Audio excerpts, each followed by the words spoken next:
revolution in China, bloodiest and most terrible of all. An entire civilization blown apart.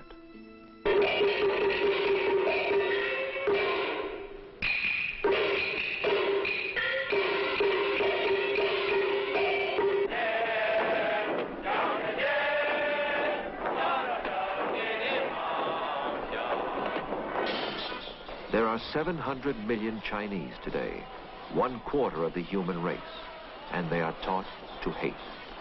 Their growing power is the world's greatest threat to peace and life. 50 years of torment bred madness. To deal with madness, we must understand its roots, see China's revolution through the eyes of those who were there. For 7 pivotal years, author-historian Theodore White lived in China, knew the men who now control her destiny. With him, we shall look back at a century of tragedy.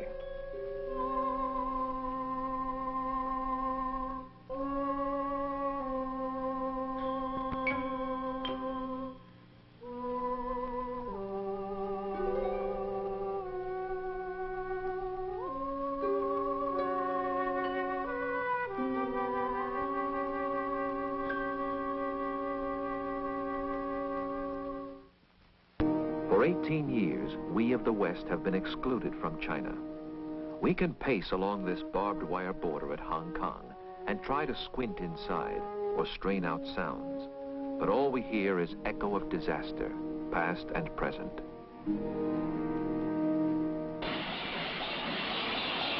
When we ask why, there is no other book of answers but the history of this century. For both of us, Chinese and Westerners, have shared the blunders that transformed our greatest friend in Asia into our greatest enemy. Theodore H. White recalled, "Those of us who lived in China in the crisis decade remember it all so differently. So close they were in friendship to us, fingertip close. And now their fists are balled in anger. They were looking for some entry into the modern world, and nothing in their ancient culture could give them any guide to the turbulence they found, nor could we help them. It was a quest, a 50-year search for some new kind of government, some new form of order. And in the end, they moved from tyranny to tyranny, from the tyranny of Confucius and the Manchu emperors to the tyranny of communism and Mao. And in between, we have only fitful glimpses of what happened, snatches of photography so tantalizingly incomplete to explain what happened. It all began in mystery and goes on today in mystery."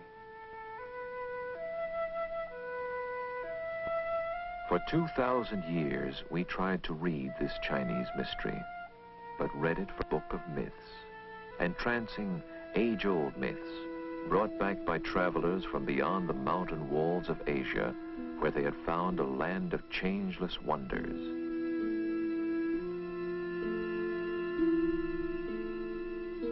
A strange serenity of spirit graced its hills with beauties. Bridges arched across the rivers as much to soothe the eye as help the wayfarer. The silent shriek of violence in art might catch attention, but that was echo of an anger we did not fathom. The same mythical serenity rested on all the fields of this land of peasants, a biblical rhythm carrying men from sowing to harvest, from birth to death, in apparent contentment. The old myth held that China had solved the great secret of government. Confucius, half god, half sage, had taught order and duty. These make government. Each man fixed in place, bound in obedience to those above, as those above were bound in obedience to the will of heaven. The emperor they called the son of heaven, Tianzi, because only he interpreted the will of heaven in his land. For 1,500 miles ran the Great Wall, sealing in a nation so proud it knew itself only as Zhongguo, the Central Kingdom. All other men, barbarians. For 2,000 years, behind this wall, proud China knew herself invulnerable. For centuries, China let barbarian Westerners dock only at Canton to buy her precious silks, her porcelain, her tea. To pay for these, Englishmen introduced opium from India. By 1830, this trade was booming. China protested, burned the opium, and the bark of English warships as war broke out in 1839 first shattered myths of Chinese power. The result, defeat, disaster. Aboard a British warship in 1842 came humiliation, with China forced by treaty to yield Hong Kong outright and open 4 more coastal cities to British merchants and their opium. Where Britain led, others followed. Rival powers raced each other to carve proud China as spoils. English, French, Americans, Germans, Russians demanded privileges, colonies, concessions. In 60 years had won the right to govern, try, punish Chinese in their own land. In China's capital, Peking, where from these ancient altars countless emperors had sought the mandate of heaven, the myth of heavenly rule persisted still. But deep within the palaces where China's Manchu emperors reigned, by 1900, that myth too was dead. For here ruled China's evil spirit, the Empress Dowager Cixi, a Manchu concubine, bedmate to an emperor for whom she had produced an heir. A woman with a gift of malice, said to have poisoned her own son upon his throne, installed her infant nephew as emperor, killed his mother, had then imprisoned him in 1898. An ignorant woman, but unchallenged ruler of the empire. Her court, a whispering of ladies-in-waiting and eunuch favorites. Chief among them, eunuch Li Lianying, as depraved as she. When told China needed ships to fight the foreigners, they used naval appropriations to build a marble pleasure boat in a nearby lake. Only one conviction bound her to her people, hatred of the contemptuous foreigner who tramped her land. 1,000 villages deep in China mirrored her primitive hatred of the foreign devil. Moreover, their passions had found flag and leaders.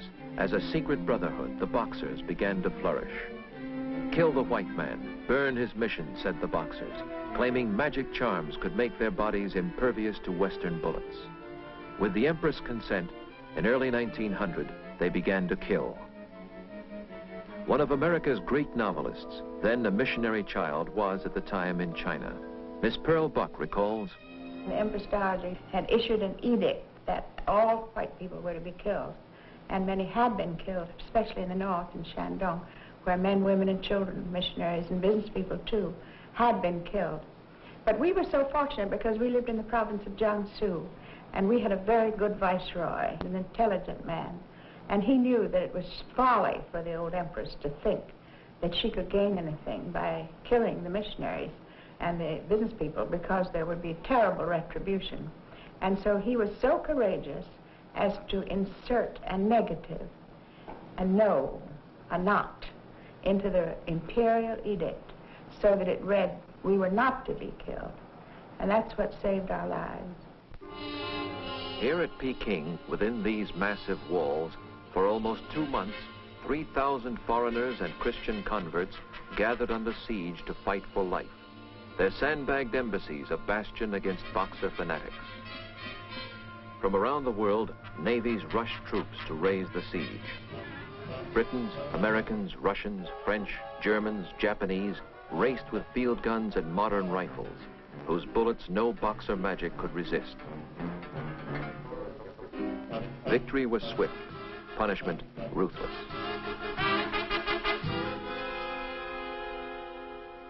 North to south, foreign force patrolled the country.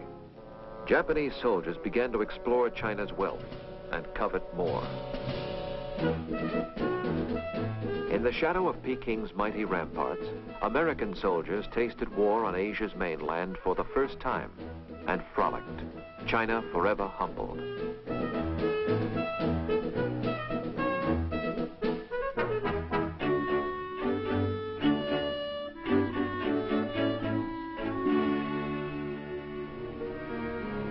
Foreign diplomats and generals debated China's fate.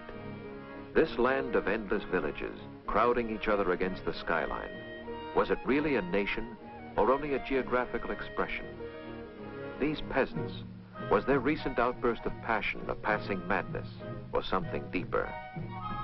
Their government smashed, still they toiled as they had for centuries in the three great river valleys falling from the heights of Central Asia to shape their country.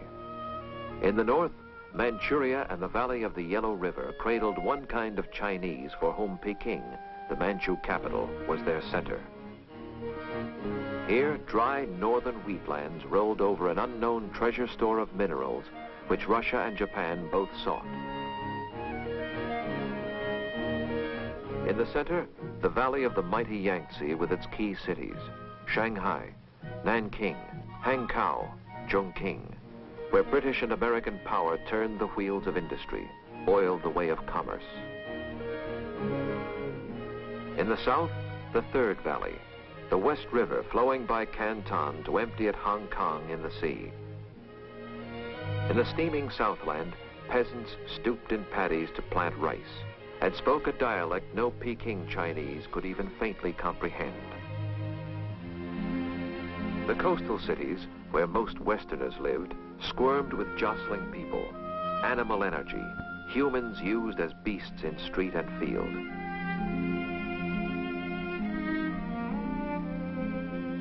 Most still wore pigtails, forced on them a symbol of submission to the Manchu dynasty and its son of heaven. But within the old forbidden city, there was no government, no son of heaven.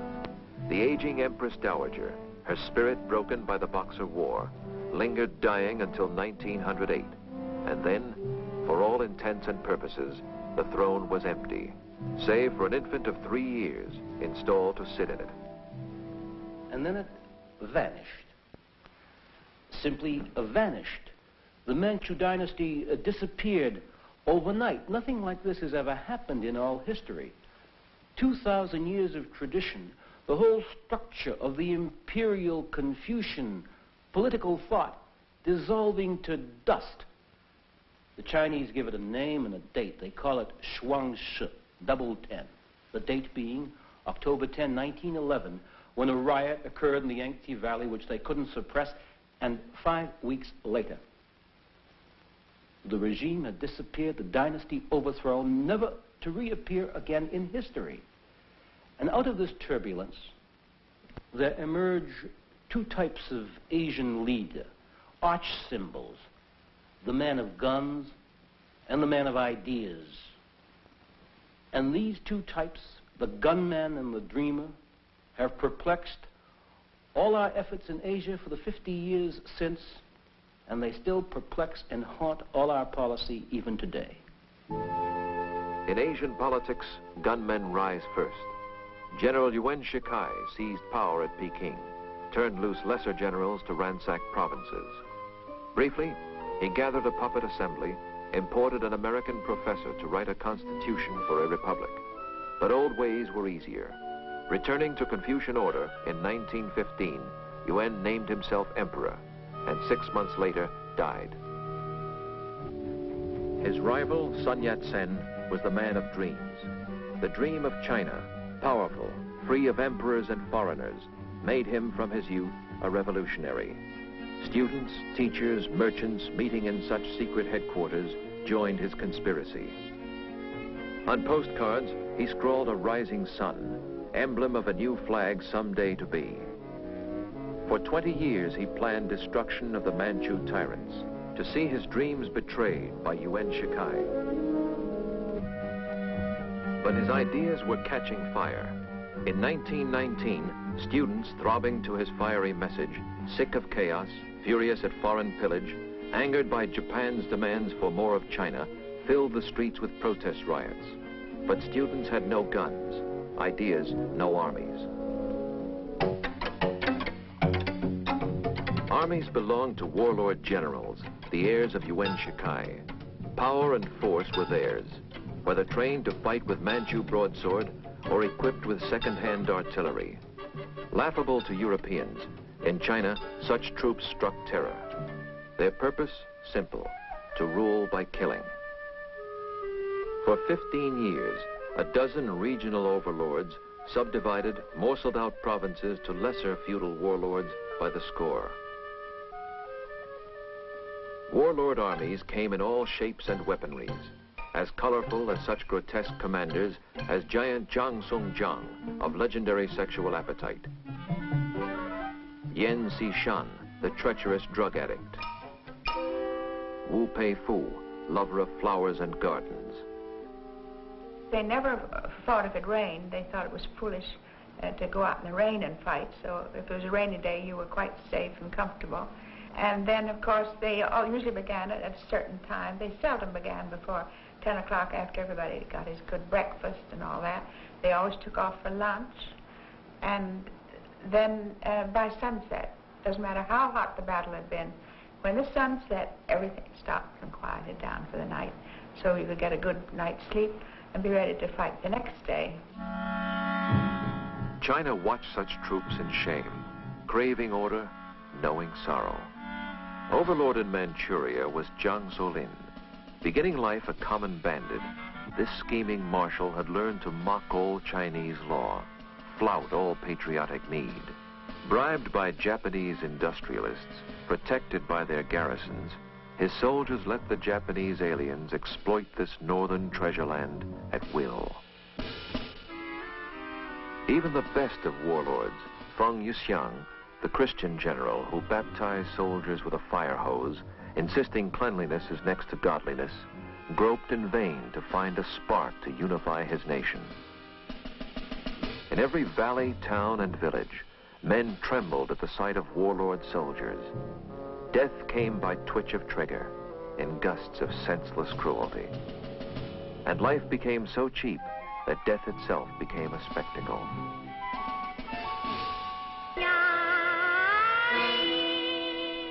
Children, growing up, became inured to violence, a culture of scholars transformed by killing.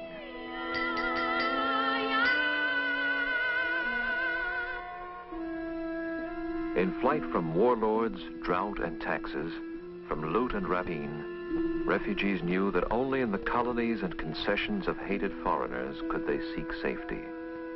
Here, beggars for their bread, they might find mercy. A former State Department officer, Ernest Price, remembers China in the mid-20s.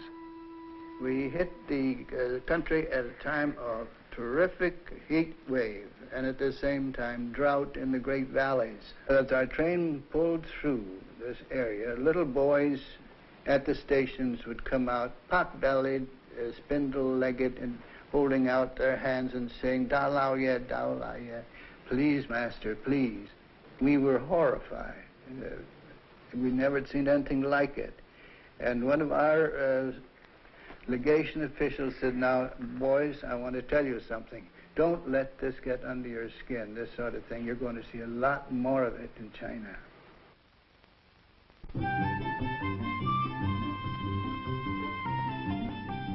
In the western enclaves of the coast, life for foreigners went on unchanged. Here, the skyline walled from passing tourists the site of Chinese anguish, while permanent expatriates returned each afternoon to homes of splendor, where countless servants made for master and his missy lady a sunlit way of life old China hands still mourn.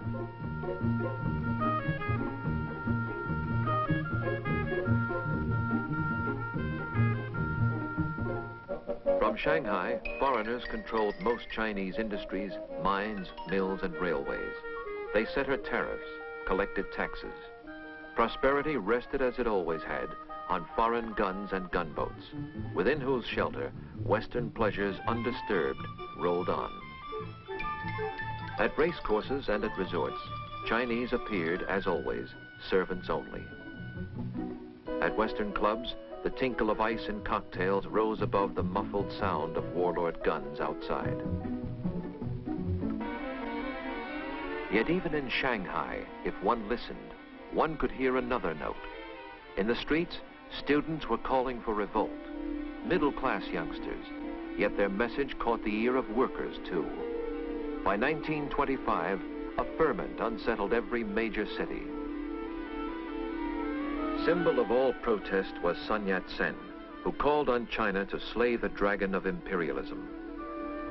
Slowly, through the early 1920s, Sun Yat-sen had somehow built a government, won a tiny southern foothold at Canton, ringed by hostile warlords. By 1924, the aging revolutionary had learned ideas and guns must go together. Ideas he hammered into three principles called Sanminjuyi. First nationalism, next democracy, then socialism. To his nationalist party, the Kuomintang, he now insists to conquer China, they must fight to throw the warlords and imperialists out.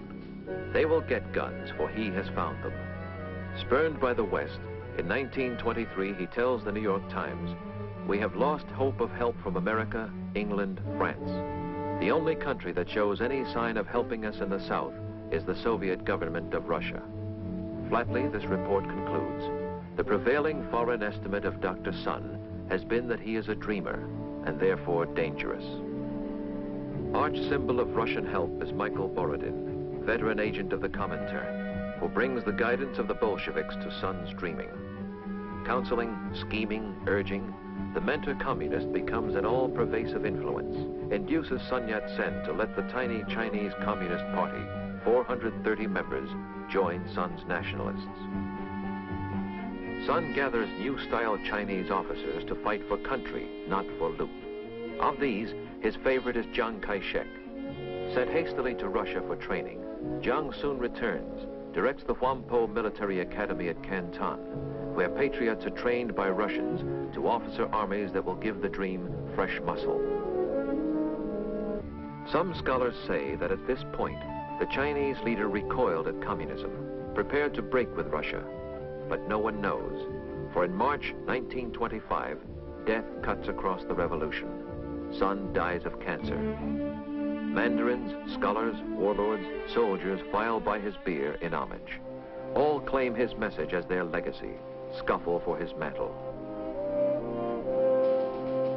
A year's turmoil thrusts up the air. Sun Yat-sen's soldier favorite, Chiang Kai-shek. At 38, he seizes leadership at Canton headquarters of the Kuomintang. This man is known to Westerners only as a fiery nationalist and revolutionary. As he mobilizes under Sun's new flag, all China waits for him to strike against the warlords. July 9, 1926, Bei Fa marched north. Against Chiang's slim divisions are marshaled 500,000 warlord troops. A political earthquake rends the land, for these are soldiers of a different kind. Fighting for a cause and country, they storm through villages and fields, victorious as much by spirit as by guns.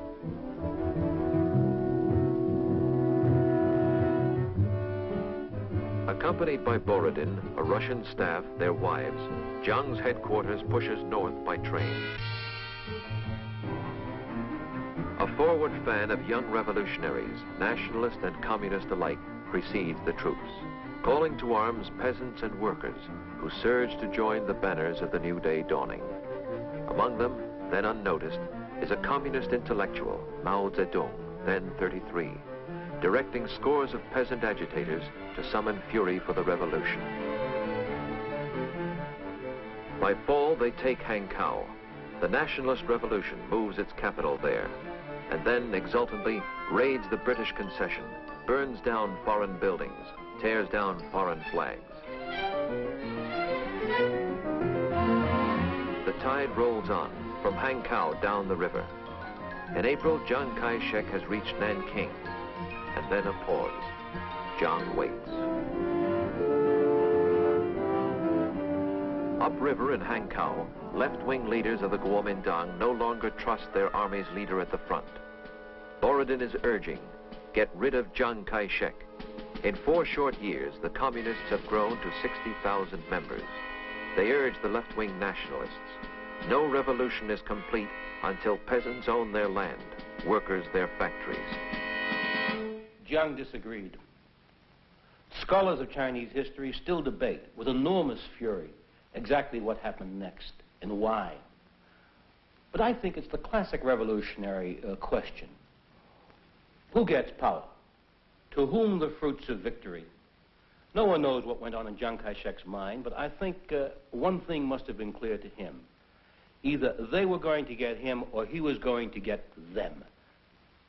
And he wasn't about to be dismissed the way Sun Yat-sen had been dismissed from power by warlords so often.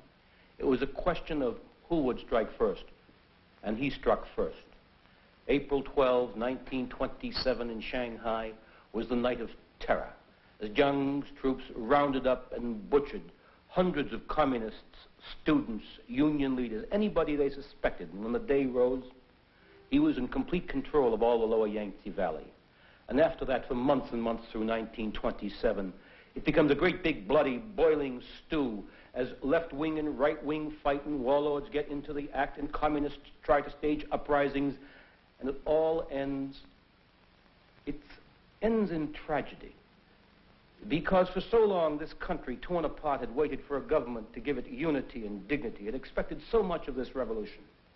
And now they found that revolutionaries can be butchers too. And this long, tormented quest for a new order was to end in this squalor. And it ended finally in December 1927 in Canton, when, on orders from the Comintern, the communists attempted to stage a massive uprising and seize that industrial city, and the Kuomintang struck back with counter-terror. Professor Earl Swisher witnessed the event. The nationalist forces came in on Tuesday afternoon. There was fighting and burning of parts of the city during the night, and then the mop-up came on Wednesday morning, after the coup had lasted only about 48 hours. Identification of communists was a very simple matter. They had wrapped red kerchiefs around their necks to identify them as communists, and when the coup collapsed, these were hurriedly stripped off to remove the identification, but in the rather humid climate, the red scarfs left marks on their necks, and so that a communist was anyone with a red neck. The destruction of communists was a very simple process of rounding up everyone with a red stain on his neck and executing it. Some thought communism in China forever quenched, but Mao Zedong did not. He had escaped and watched in hiding. He would return to fight another day. In the cities of the Yangtze, children and teachers, businessmen and soldiers pulse to Jiang's call. To north, south, and east, warlords still ring him round, but the winds of fortune favor his expansion. May I introduce to the audience the President of the National Government of the Republic of China. Long live the Three People's Principle. Long live the revolutionary spirit of the nationalist China. A fresh new face enters his life, the beautiful Mei Ling Sung, sister of Madame Sun Yat-sen, American-trained, Wellesley educated. Jiang takes her hand in marriage. She is to be a major shaping influence in all his future thinking. By 1929, Jiang has built a majestic mausoleum for Sun Yat-sen at his new capital, Nanking. There, the body of the hero is brought. Pearl Buck remembers that day. Chiang Kai-shek came in and roused great hopes in everyone. I remember the first time I ever saw him was at the funeral of Sun Yat-sen 4 years after Sun Yat-sen died. His embalmed body was brought to Nanking to be buried in the great new tomb on the mountain there. It's the first time I saw him face to face, a very striking man with very striking, bold black eyes. And he had a presence, and I think that he might have been a great first emperor if there had been a throne to sit upon. That was the tragedy, that the very structure of government was destroyed by the revolution, so that there wasn't a government, and he had to begin that government from the bottom, and he didn't understand government. He was a soldier, and he didn't know how to make a government, and he had plenty of advisors, most of them young PhDs, than the United States, very impractical and idealistic, and they didn't know how to make a government. And all the time he had the communists to fight, and he also had the Japanese threatening.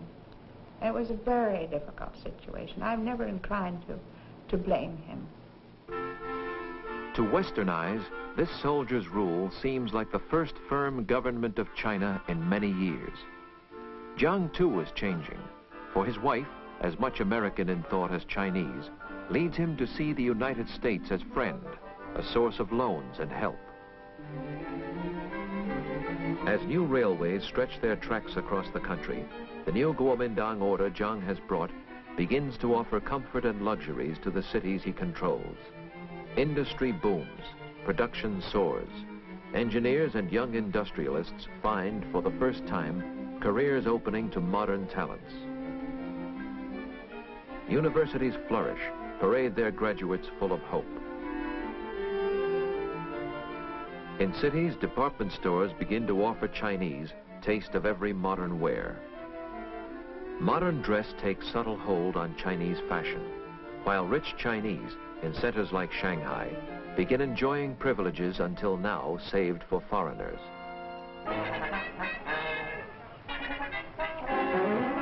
I'm in dear old Shanghai, and I'm dancing, sweetheart, with you. And I'm in dear old Shanghai, when I'm from out. In my arms, dear, away from home, dear, we'll let the rest of the world go by. We'll make love when I'm in old Shanghai. Not such froth, however, but the primordial appeal of Chinese nationalism is changing Asian politics. Even in Manchuria, the call of patriotism twinges the conscience of warlord Jiang Solin, causing him to flout his Japanese protectors. Traveling by rail in summer 1928, Jiang Solin meets his death. A Japanese plot, blasting him to bits, punishes him for what they call his treachery. His son, young Marshal Jiang Suliang, succeeds to power in Manchuria. This junior warlord knows he must serve Japan as puppet or go with nationalism. He chooses Jiang. In Japan, this switch sets off alarm. Military men control Japan. They mobilize. They must strike soon. They know if Jiang extends his sway to vast Manchuria, if China's 400 million people unify, then they must certainly lose the Asian mainland. September 18, 1931. Attack begins, which Marshal Jiang Suliang's warlord soldiers cannot stop, and Chiang Kai-shek is powerless to help. Striking simultaneously at half a dozen different points, the soldiers of Japan seize towns and rails. By spring of '32, they hold all Manchuria, rename it Manchukuo, a puppet state at their command.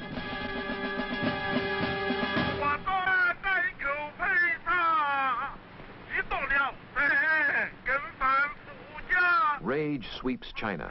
Generals exhort their troops to stand by for the counterblow, demand a war of national resistance to Japan, right now.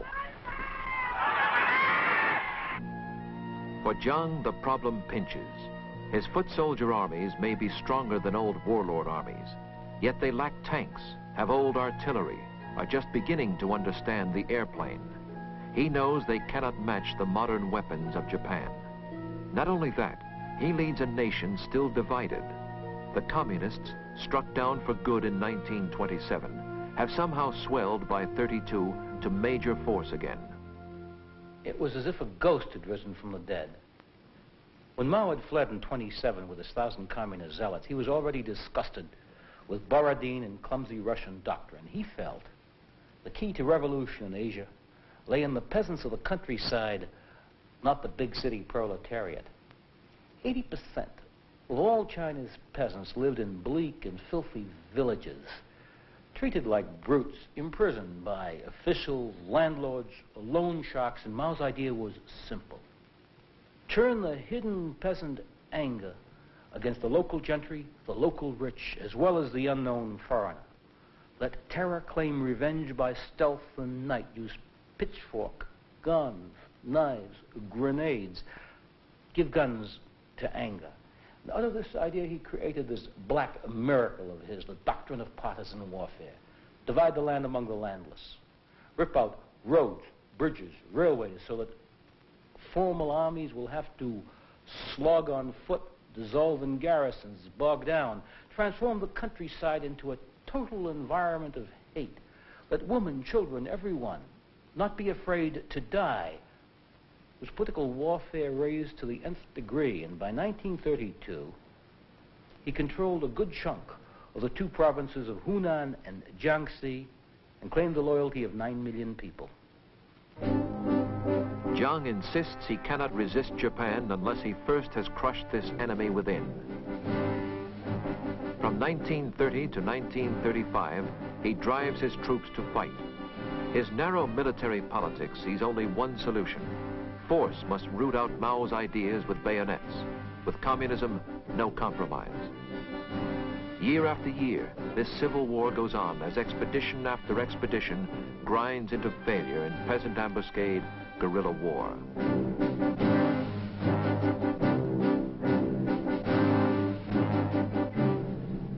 An American newsreel of the early 1930s innocently reports this nameless civil war.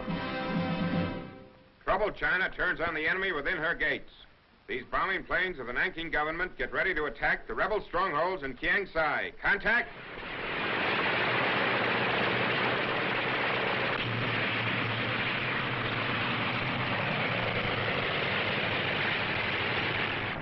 High over the mountains, movie tone flies with the air forces of President Chiang Kai-shek. This is an actual bombing raid, and as we sight the first of the rebel villages, we commence the attack.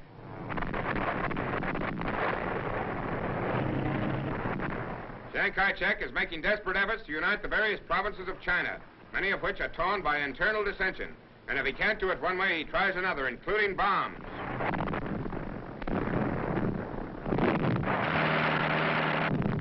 China, Far East, land of ancient culture, land of bloodshed, rebellion, and war. By 1934, Jiang has forged a blockhouse ring around Mao's communists, and squeezing ever tighter, feels certain they are trapped. One of the most amazing episodes in history. As Jiang squeezed, they oozed, dissolving into tiny bands, they oozed through his fingers. In October 34, 90,000 men and women set out. Not just an army, but a government, an idea, carrying all their records with them on these little yo-yo sticks on what they called the Long March.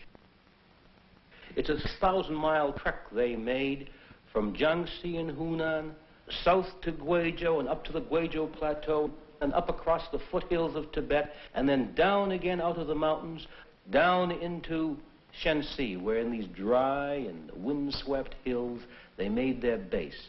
90,000 had set out. They arrived a year later in October 1935, 20,000 left, and there they were to dig in. This is how Westerners saw them in these yellow barren hills, where, calling peasants to their cause, they finally fended off Jiang's pursuit.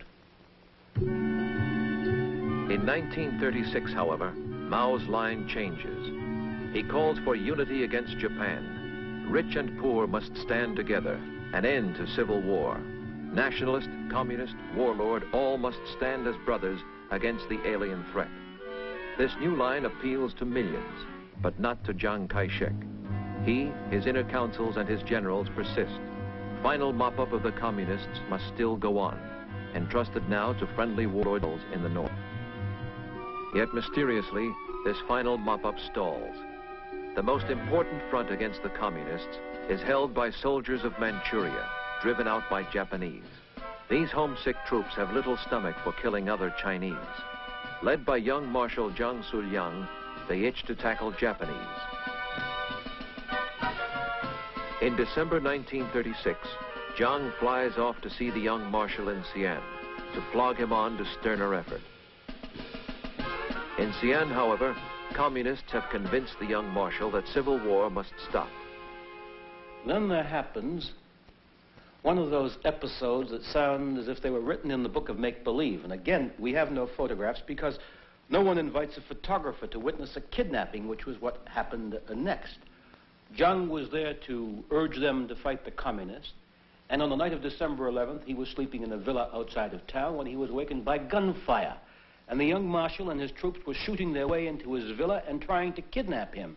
Jiang was in his nightshirt and bare feet. He slipped out the back way, tried to climb over the wall, fell. He hurt his back. He lost his false teeth. His feet were bleeding as he ran over the rocks, and the young marshal's soldiers caught him and brought him back. It sounds mad, but that's the way China was, and it got even madder, because when they brought him back, they invited the communists down from North Shanxi, and on December 15th, the communists, the young marshal, and Jiang all sat down to talk. The communists and the young marshal said to Chiang Kai-shek, "It's time to end the Civil War. We must all unite against the Japanese, or else." They could have killed him, but they didn't. And Chiang Kai-shek agreed. He would halt the Civil War, and he would form a united front against the Japanese. And so on Christmas Day, they gave him a plane, and Chiang Kai-shek and the young marshal flew down to Nanking to announce the Civil War was over. But Jiang had made no promises to the young marshal, so he imprisoned him immediately and kept him prisoner ever after, even to this day in exile on Formosa. Christmas 1936. At Nanking, members of the government await their president's return. In pain, he hobbles out, announces to the world, a popular front of Kuomintang and communists will now, united under his command, turn to face the menace of Japan. Japan's imperial tradition has, however, a cardinal rule: always strike first.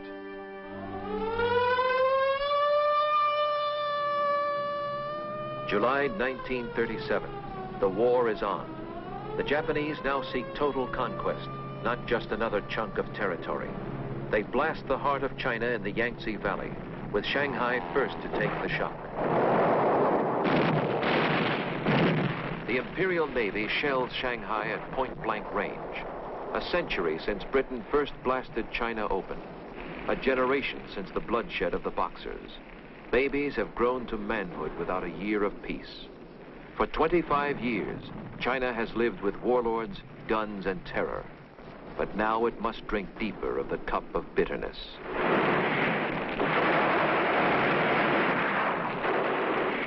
Nanking this morning had its 28th raid. I am speaking to you just as the echoes of exploding bombs have died down. Death comes from the clear blue sky, just as it has come to thousands of our innocent people throughout the length of our land.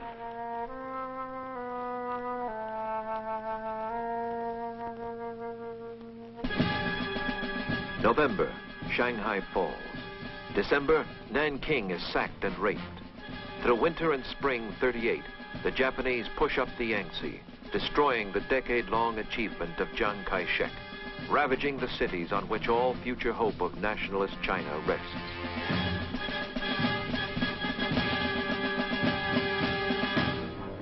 In the north, a different vision of tomorrow's China guides the communists. In a village in a mountain gulch, they make a capital, Yan'an. Headquarters have paper windows, furnishings of bamboo. Their troops are called the Chinese 8th Route Army. But the United Front dissolves. Red generals ignore Jiang's orders. Their strategy makes an independent war against Japan. In rear areas like Yan'an, soldiers raise their food. Mao himself grows tobacco. Zhu De, the Red Army's commander-in-chief, hoes his own cabbage patch. Peasant women spin and sew the cloth for uniforms. Fashion straw sandals for the soldiers. The mind of Mao Zedong sees warfare differently from other men.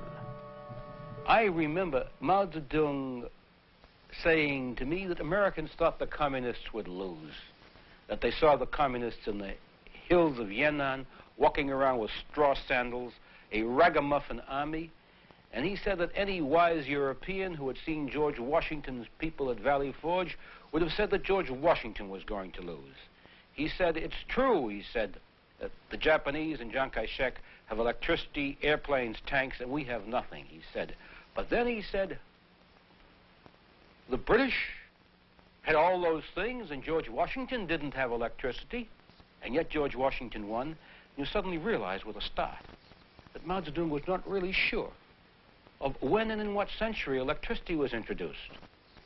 That the structure of his knowledge was totally different from the structure of Chiang Kai-shek's and ours. Mao's knowledge of Asian war, however, is unmatchable. With these generals, he lifts the doctrine of partisan warfare to new levels. Lin Biao directs Kangda, training school for guerrilla leaders.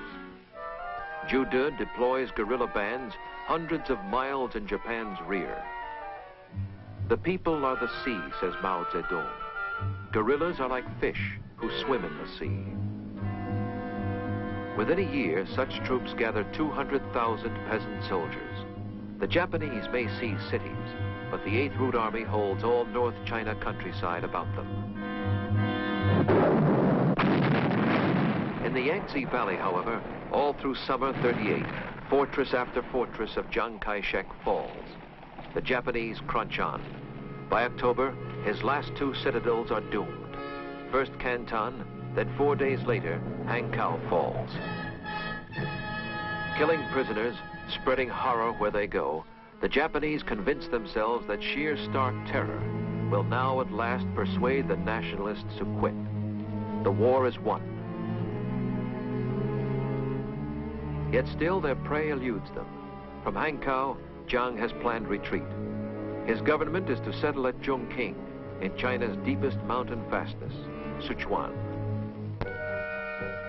The nationalists set out. Pack laborers salvage from the burning cities what few machines they can. Students haul away school libraries. Beyond the mountains lies the safety of the Sichuan Basin, its only entry by the cleft the Yangtze cuts. A steeper climb, say Chinese poets, than the climb to heaven itself. Retreat continues all through winter, expression of a will to fight that no disaster has diminished. Up through these gorges, they pull or pole their boats, until finally, in 1939, the rearmost echelon of the sad procession drags through.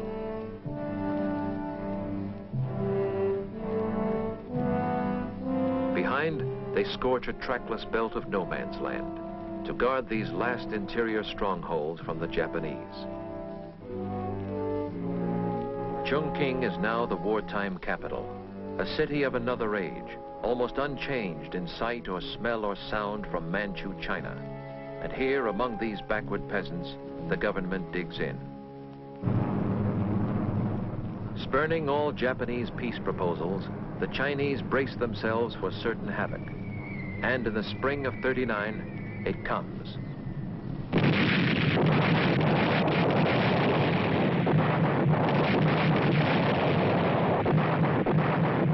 Day and night, the bombs continue, yet Jiang persists. Powerless to strike back, Jiang knows only America can help. His diplomats in Washington seek aid. Yet, he has other troubles, too. It was about this time in 1941, at the height of the bombing, that I had my first talk with Chiang Kai-shek about the war against Japan and its strategy. And at the end, almost as an afterthought, he said, "Remember, the Japanese are a disease of the skin, but the communists are a disease of the heart." It seemed odd to me because at that time the Japanese were bombing the daylights out of both Chiang Kai-shek and the communists, both of whom were allied against the Japanese. But now in retrospect, it seems to me an almost prophetic remark, almost a vision of an apocalypse to come. Those whom the gods destroy, they first make mad. On December 7th, 1941, madness seizes the Japanese. Striking at Pearl Harbor, they hope to force America's consent to their conquest of China. Now China has a mighty ally. America's arms will soon be theirs. Geography destroys this hope. Supplies must crawl across the ocean to get to India, then be flown to China across the Japanese blockade. American pilots brave the topless Himalayas to fly the hump and carry what they can, yet average only a few thousand tons a month for the army of 4 million Chinese soldiers. feeding an elephant with an eyedropper, an American veteran calls it. Discouraged Chinese leaders say, our arsenals make only 15 million bullets a month, just 4 per soldier. How can we fight? Americans discover there are other reasons for poor Chinese morale. Graft in their armies, generals corrupt, incompetent. The soldiers ill-shod, underfed, and sick. Major General Frank Dorn recalls his training mission at the time. A visiting American general from Washington asked me if he could see some Chinese troops marching on the road. So we drove out, and the first thing we saw, of course, was that the majority of the men had dogs of one kind or description, size, anything that they could have stolen along the way, on ropes, on leashes, on anything. And he smiled and said, here they are, the GIs the world over. They all love dogs. And I said, yes, they certainly love these. And he wanted to know what I meant by that. And I said, well, this is their rations. When they run out of rice and other food, the dogs go into the cook pots. Commanding General for America is Joseph Stilwell. A soldier's soldier, his mission is to train a Chinese army to strike back. In India, training thousands of Chinese flown back across the hump, Stilwell learns to know their true ability. But he grows bitter at their government, which cannot nourish them. He feels they can attack and win if led by honest officers, insists that Chiang reorganize his army to throw incompetence out. In Chongqing, this pressure irritates the Generalissimo. He knows that victory is guaranteed by efforts of his allies. His thoughts are on the aftermath of victory, the final struggle for power yet to come. A weariness of spirit seeps through his government. Something fades. They wander alien through this anachronistic city. The fronts are far away. America's flying tigers guard the skies. Their background of big city life cuts them from direct involvement with these peasant people. Little luxuries, little pleasures occupy too many minds, too long exhausted by the years of sacrifice. Yet nonetheless, the prestige of Chiang's government grows. Foreign diplomats court his favor, do him honor. In 1943, at Cairo's Wartime Summit Conference, he sits with Roosevelt and Churchill, accepted now as equal of the great, consulted on the strategy of global war, assured of China's freedom, China's greatness in the post-war world. From Yennan's tawny hills, the communists watch all this and brood. Unrecognized by foreign powers, they know their strength is growing. Not foreign aid, but peasant emotions give power. And Mao too is hardening. Like Chiang, he thinks beyond the war to what must follow. 20 years of flight and fighting have toughened him to hardship. But his memory too is scarred. By Chiang, by white men, Russians and Americans alike. His troops swell daily behind enemy lines. His self-assuredness freezes to dogma. He has been right so often when others made mistakes. His truths become, for communists, a holy script. Colonel David Barrett, chief of the American military liaison team in Yan'an, watched all this and recalls, they emphasized that they had to give the troops political training because the political consciousness of the peasants who made up the Chinese communist armies was very low. So therefore, they said, we have to give them political training. I told them, I said, in the United States Army, we look with disfavor on giving political training. We think we should devote our whole time to military training. Well, they said, that is not the case in our Army because we consider military training and political training as equally important, and one cannot be neglected for the other. Zhu De agrees with Mao. Power is what comes out of a muzzle of a gun. But ideas, politics, must motivate the man behind the gun, a concept the nationalists only dimly grasp. Theodore White recalls how powerful communist motivation could be. I went with a group of Chinese nationalist guerrillas who were organizing resistance behind the Japanese lines. And there was a young nationalist lieutenant and 2 horsemen and myself, and we traveled behind the Japanese lines for, oh, I'd say 2 or 3 days. And then the Japanese flushed us. And we ran like mad. And they chased us all day. And by the time we arrived in a mountain village at night, the horses were completely worn out, saddle-galled and their flanks heaving. And we were as tired and just as scared. And we asked the villagers to give us water and fodder for our horses. And I heard the young Chinese officer say, "Woman Shabalu Jun, we are of the 8th Route Army." And I said to him, "Look, we're nationalists, not 8th Route Army guerrillas." And he said, "Shut up. If we tell them we're nationalists, they won't feed our horses or water them." It was the first sense I'd ever had of the political grip the communists had acquired on the minds and the hearts of the people in the occupied areas. As war wears on, American aid increases, and Jiang is pleased. Reviewing the new divisions Stilwell has trained and equipped, Jiang hoards these splendid forces. They will be useful later. Stilwell violently objects. He wants to use them now against Japan. He has no interest in future civil war. Stilwell feels unless Jiang purifies his government, not only is he no help in this war, but once the war is over, surely the communists will win. Their quarrel grows. From Washington flies a mission to heal the nasty breach under Major General Patrick Hurley, an Oklahoma politician. Jiang sees this as more white man's arrogance, a meddling in the politics of China. No compromise is possible, and Stilwell is relieved of command in 1944. Certain American involvement in Asia will be long and tragic. The world rejoices as in 1945 the Japanese surrender, the guns they hope forever stilled.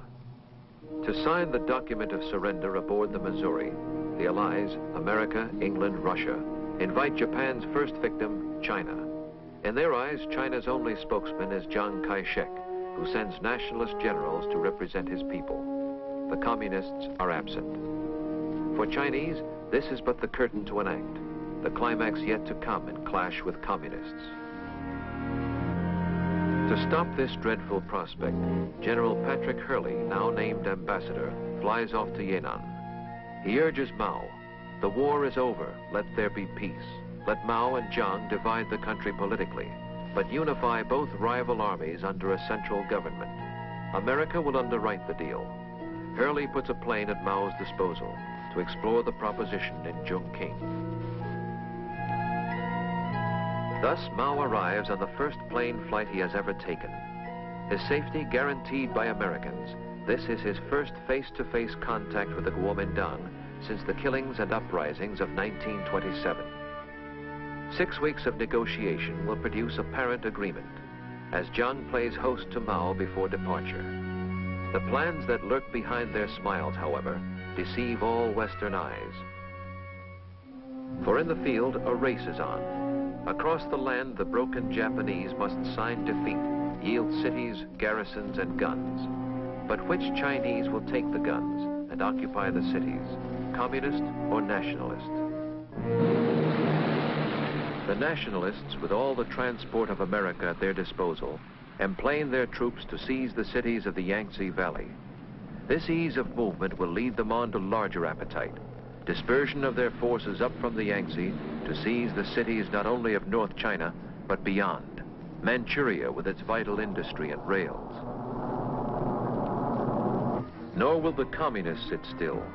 Together, Mao and Zhu, like Jiang, decide the key lies in Manchuria. They choose Lin Biao as field commander to make the dash. From Yan'an and North China, they will strike east and north, while Jiang is readying troops to move from Yangtze ports and airfields. By foot and pack train, Lin Biao sets out. The Russians have temporarily occupied Manchuria by the surrender terms with Japan. Communists expect to get from Russians surrendered Japanese equipment and guns and hold the countryside before Jiang arrives. The rumble of inevitable clash causes America to replace Hurley with General George Marshall. This architect of global victory is sent to save the peace for which so brilliantly he labored. Received by Chiang Kai-shek, Marshall gropes for American solution to the bitter revolutionary surges of a strange Asian nation torn by barbarisms a generation old. To his Chongqing headquarters, he invites a communist delegation led by Zhou Enlai, chief communist negotiator, to meet with Chiang Kai-shek's spokesman. Marshall suggests, and they agree to, an American answer for China's groping search for order. A federal government peacefully permitting the two parties to govern provinces they now hold politically.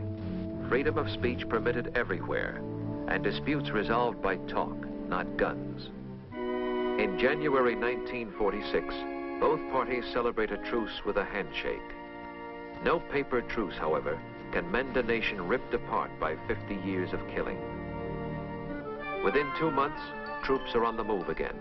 Each side blames the other, but 100 savage skirmishes now flare to full-scale war. Manchuria is the cockpit of the struggle. The industry Japan has built and left is the greatest prize in China. Jiang's American-equipped troops seize all major cities to find a hollow triumph. The Russian occupiers have looted every factory before withdrawal. Ripped-out sockets show where great machines once stood.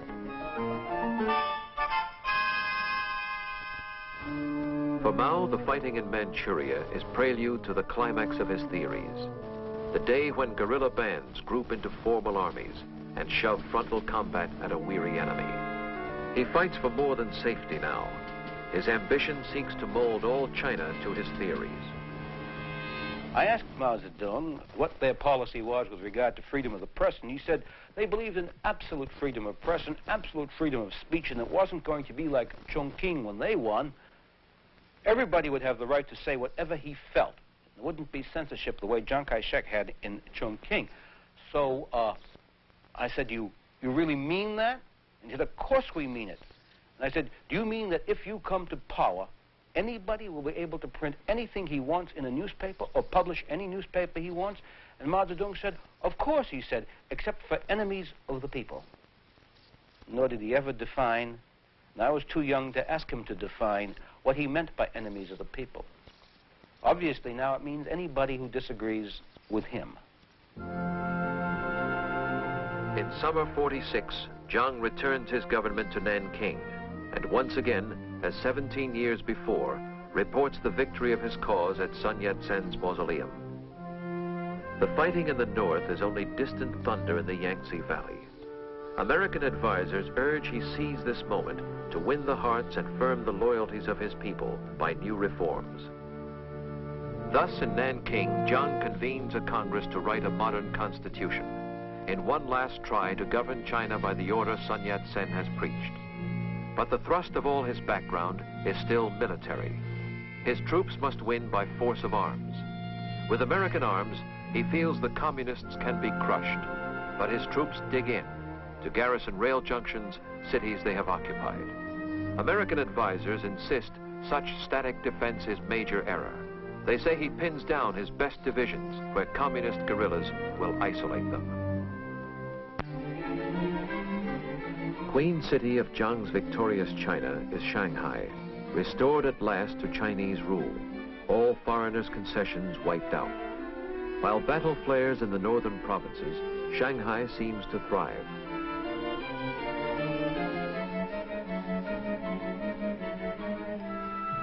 The long war's dislocation has filled the streets with hungry refugees and homeless laborers who offer muscle energy for little more than rice to feed them. But after 50 years of suffering, such sights are almost normal. What worries Shanghailanders most is this, their money. For slowly, then more swiftly, through 46 and 47, the cost of distant civil war destroys the value and the meaning of these bundled paper dollars. Inflation ruins the vital middle class of all the cities, the one great source of Jiang's political support. Novelist Stephen Becker remembers the panic years. The inflation was heartbreaking. When I got there in August of 1947, the exchange rate was 60,000 yuan to 1 American dollar. And when I left in September of 1948, it was 20 million yuan to 1. But people on relatively fixed incomes were just ruined. In the summer of 1948, my wife and I had a continental dinner at one of Shanghai's best hotels. and the check came to 250 million yuan. Who lost China to the Reds, ignorant men will someday ask. But now, in 1948, sorrow scrawls its signature clear.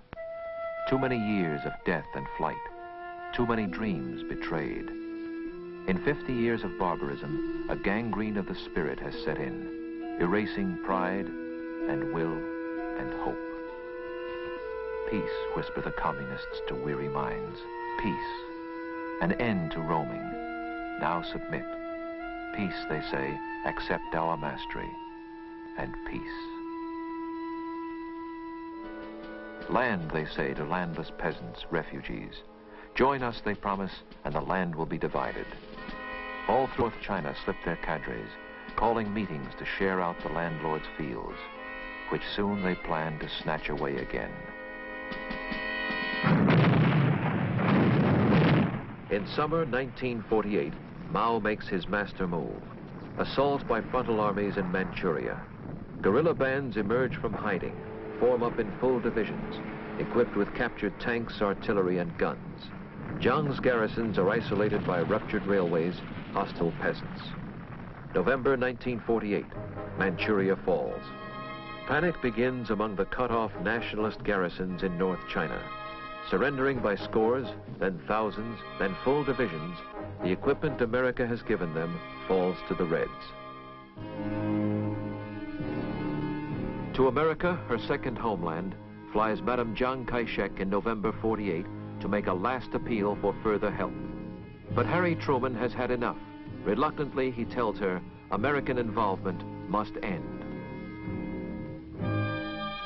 And now the nationalists, pursued by wrath, as they in years gone by did once pursue the communists, gather at Suzhou, last bastion guarding access to the mighty Yangtze's valley. For 2 full months, Jiang's troops fight on. In January, cut off, they must surrender. 500,000 soldiers lost. The communists pour south. His spirit heavy burdened, Jiang resigns his leadership, hoping other men may court the communists for better terms. On April 1st, the nationalists send emissaries to Peking to plead with Mao Zedong. But they have passed the point of no return. No mercy, say the communists.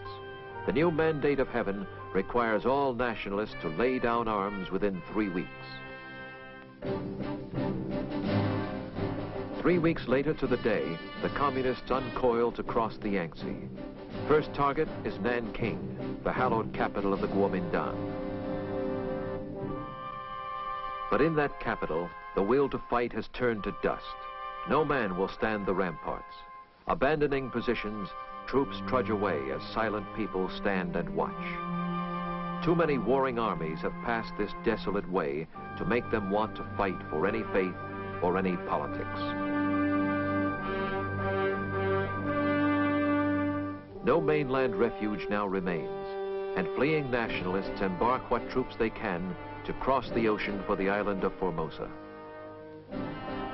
Shanghai hears the message clearly as foreign businessmen board up their shops. Go now, go quickly, for communism marches. Take what you can, but flee. In pell-mell haste, the Western powers evacuate the city they have built, for good and bad alike must leave. The businessmen come for profit, as well as missionaries come to heal, must say goodbye, as out the Yangtze steams the last of Western influence, and farewell to a century. May 27, 1949. Down Shanghai's princely avenues, the pleasure boulevards of yesteryear, rolls the victorious red tide. In 6 more months, all China will submit. Red Star triumphant, hoisted over the world's most ancient nation. Silently, the crowds observe their newest conquerors. Today, in 1967, the marble altars of Peking still beseech the will of heaven as always. Chinese still gather here to listen to the voices that interpret heaven's will.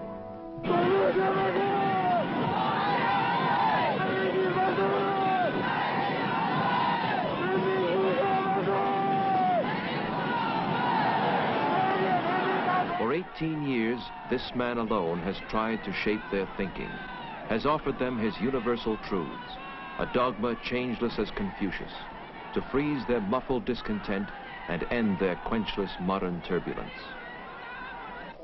The image shown his people has been a teacher, grandfather benign, yet all have learned that those who cannot read his lessons will be crushed. His aging mind still lusts for permanent strife. The theme he preaches to old and young alike is hate. We are small militiamen fighting U.S. imperialism. Uncle, we must grow up quick and go to liberate Taiwan.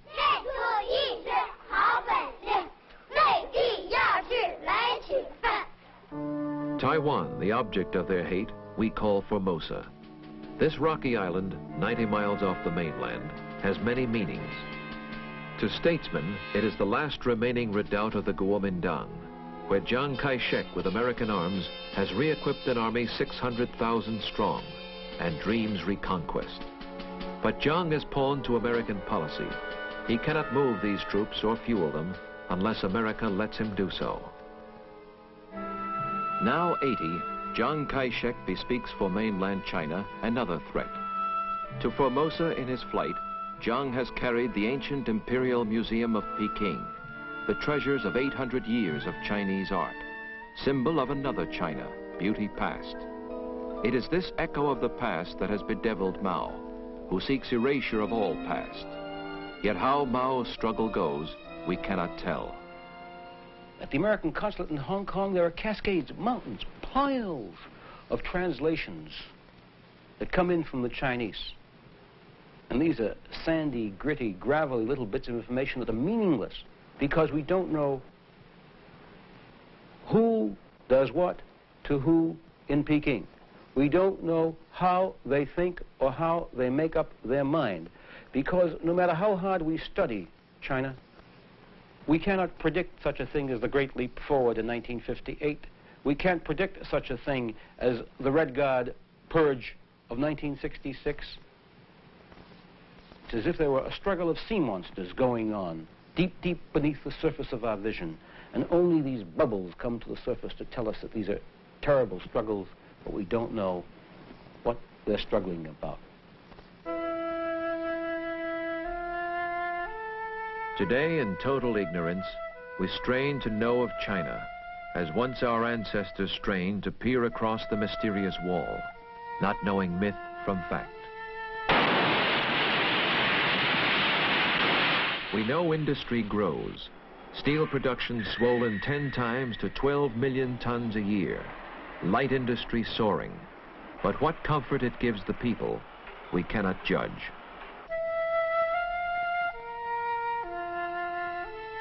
We know beyond this wall live people of dazzling historical ability. The forefathers of these students first invented paper, printing, books, gunpowder, the clock, the compass. In 1967, they launched rockets. In 65, they synthesized insulin. In 64, they unlocked the atom secrets. From behind the wall rise boastful statistics. But we know that China's people hunger, have barely survived one of the worst famines in all history. That driven by communist cadres, peasants work in communes, today still beasts of labor as their fathers were.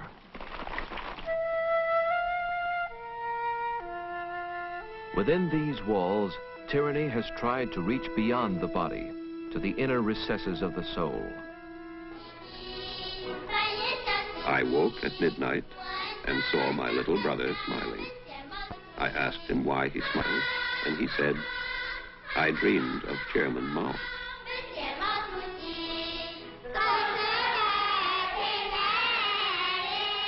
The purpose of all learning is to fathom what goes on in Chairman Mao's mind. This mind holds all the truths that ever were or will be.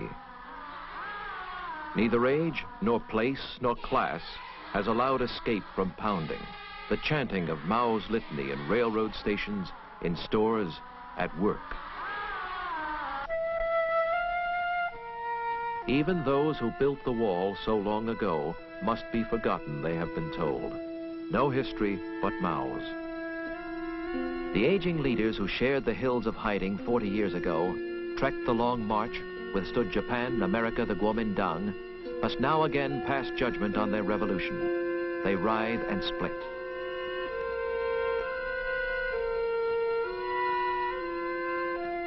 Within these walls, they clash. They seek replacement for a chief whose triumphs make him think himself the voice of heaven, the universe.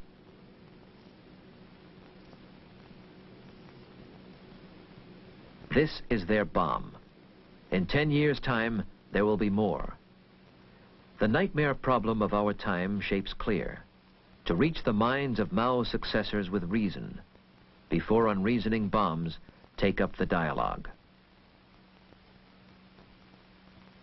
It does no good to mourn the past. We pass along a road of time which, always turning, never brings us back to the crossroads marked again. Perhaps we should never have disturbed the slumbering civilization of China, or else it wake of itself and reach for us. Perhaps China is too vast to be governed by mercy. Yet if Chinese mind craves order, they must be brought to recognize they are the biggest factor in the world's disorder. And we must untangle the madness of their mind. The most difficult task in the world is to reach the minds of men who hate you. We do not flinch from the immediate tasks to guard our skies, defend our friends. We cannot flinch from tomorrow's task, to reach the mind of China. We race today to reach the moon. To reach that mind is a task of equal difficulty and far greater urgency.